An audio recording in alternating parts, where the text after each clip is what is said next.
Hey there, welcome back. Today's case is Mucocele, and we thought that it would be interesting to review the clinical characteristics, treatment, and evolution of Mucocele in order to aid in decision making in your daily clinical practice. So, this is my patient who is a 40-year-old female. She's complaining of swelling in the lower lip since 1.5 months. The patient was apparently alright 1.5 months back.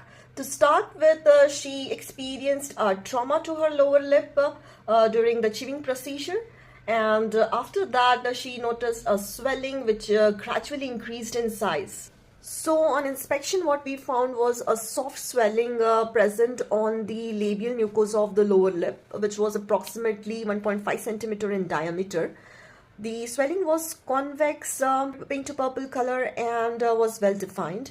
On palpation, what we found was the swelling was soft, fluctuant, and non-tender. There are two crucial etiological factors in mucocele. The first is the trauma, and the second is the obstruction of the salivary duct. The trauma will lead to the extravasation cyst, while the obstruction of the duct will lead to the retention cyst.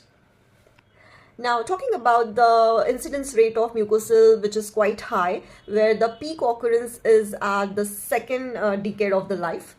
The color of mucocele presents transparent bluish cystic swelling. Now, remember one thing, that this bluish color is because of the vascular congestion and cyanosis above and fluid accumulation below.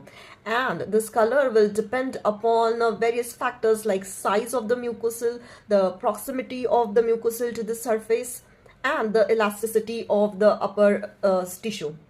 The mucocele of minor salivary glands are rarely larger than 1.5 centimeter in diameter, and they are usually superficial. In contrast, the deeper mucoceles are larger in size. Common site of the extravasation cyst is the lower lip, which is also a trauma-prone region, followed by tongue, buccal mucosa, and rarely retromolar area. And the common site for the retention cyst is the floor of the mouth, which resembles the belly of frog, and it is commonly called as ranula. So now coming back to our case, the clinical diagnosis of mucocele is principally clinical, and the appearance of mucocele is pathognomic.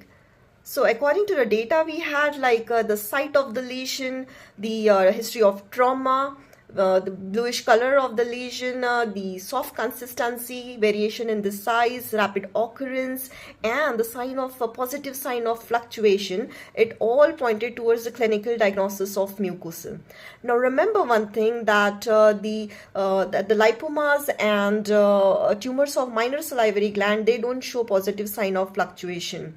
Also, the drained mucocele will not show sign of positive fluctuation. Plus, the mucocele which is chronic or fibrosed will show less fluctuation.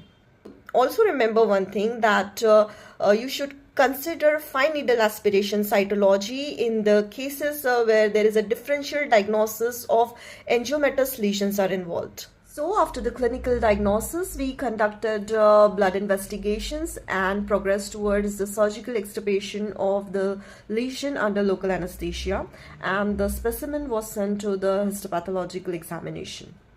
Now see, small mucoceles can be completely removed with marginal glandular tissue, and in the case of large one, marsupialization could be a better option to avoid any damage to the vital structures. And there is no need of doing any treatment if the mucocele is a superficial extravasation type and resolves spontaneously. While in the case of retention type of mucocele, if there is any obstruction detected, then the top of the lesion should be removed and a lacrimal catheter should be introduced in the duct to dilate it.